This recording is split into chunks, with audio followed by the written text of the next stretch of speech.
Well, here we are in Springfield in a brewery that was founded by Abraham Lincoln. No, actually it was founded by Brent here. Brent, this place is incredible. It's a wonderful facility that you have here. Thank you. And I know it's called Engrained because that's really where it all starts for you, right? Exactly. So there's lots behind the name. Obviously, grain is a core part of what we do, right?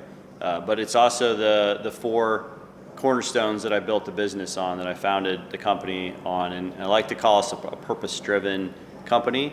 And the four things that we're all about is sustainability, trying to leave it better than we found it. Right. Sourcing local. So I want to see my kids grow up and say, hey, I want to live in Springfield. So that means I can't order everything on Amazon, as convenient as it might be. Wait, you don't let your kids use Amazon?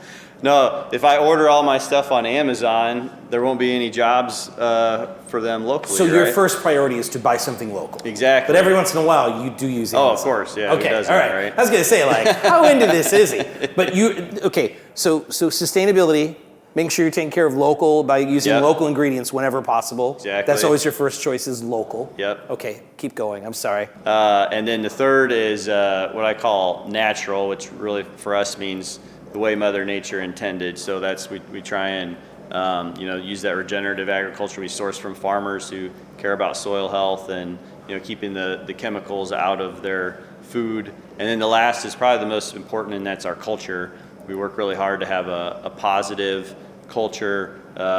We're all about servant leadership here, and those are the four cornerstones. So now, if I didn't know you, and I've only known Brent for a little while here, but if I didn't know a little bit about your backstory and about what it is that you do here and what this place is all about, and having those four core principles, this really is important to you because of how you grew up in agriculture and all of that, right? Absolutely. Am I way off? No, you're absolutely on the mark. So I grew up on my family's grain and dairy farms. Learned several things. One, I learned I don't want to milk cows twice a day every day. So I got the hell off the farm.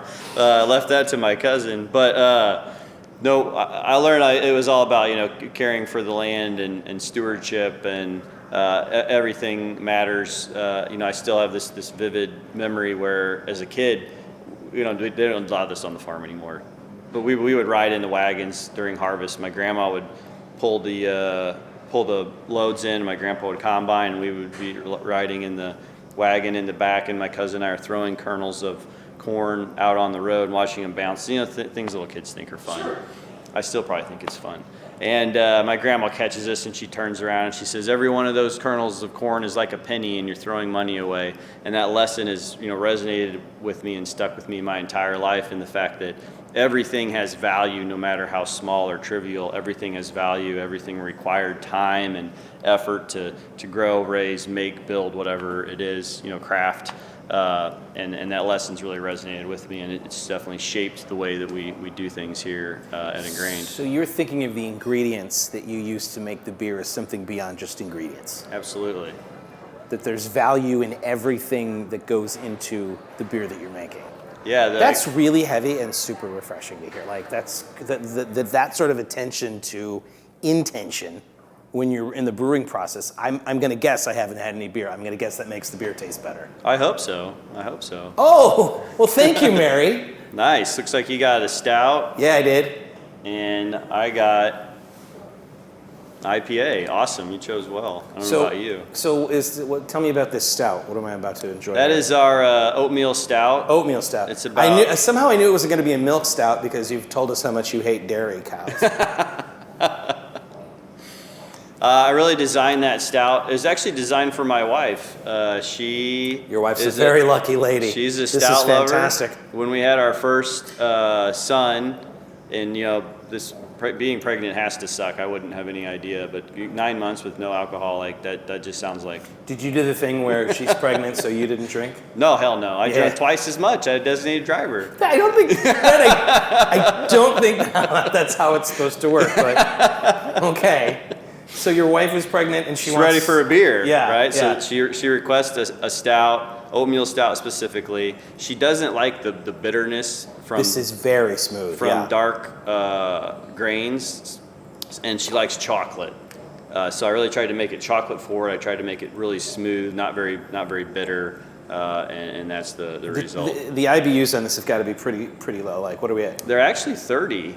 Wow. There's quite a bit of malt in that sucker that I have to compensate and for. malt's that's where the flavor is on an oatmeal stout. That's just wonderful. So the culture here, we're talking about the culture of in the brew house and in the restaurant as well here at the Engrained Brewing Company. Yeah. Tell me more about that. Absolutely. So my model is basically my number one stakeholder is my employee, right? A lot of places say guest is number one, customers number one, then the employees, right? Or hell, they even put investors number one, employees down at the bottom. But for me, I think, I'm very focused on my employee experience. A lot of people focus on the guest experience. We do too. But I know that if I am very focused on my employees, if I'm empowering them to make the decisions that matter in the moments that count, holding them accountable, setting very high standards for them, training them, doing all these things, that they're going to come out and deliver an amazing experience for our guests. So, and honestly, I think that's just the number one stakeholder in the business, and that's kind of how we run it. And you look at our reviews online, like people love coming here, and they love our staff because they're fun, they're engaging, they like being here. They enjoy what we do. They're proud to serve our food and our beer, and it shows. And that's kind of really what it's founded in. There is something about the beer that's made at a brewery where people are really happy. I mean, there's something about it. Yeah. It's not something that you can. It's not a box you can check on tap. Right. It tastes like happy. But that's a thing. Yeah. I mean, we've heard that from other brewers that we respect. That if they really take good care of their employees, you can taste the difference. Well, they go out of their way to make sure that the ingredients are local. They go out of their way to make sure the employees are happy. The beer is obviously very good because I've been holding an empty taster for 3/4 of this interview. I'm gonna go and get another one of these, maybe in a much taller glass. There you go. And try some other beers. It's Engrained Brewing Company in Springfield. Brent, thanks for having us. Absolutely, my pleasure. Thanks for coming down. You bet.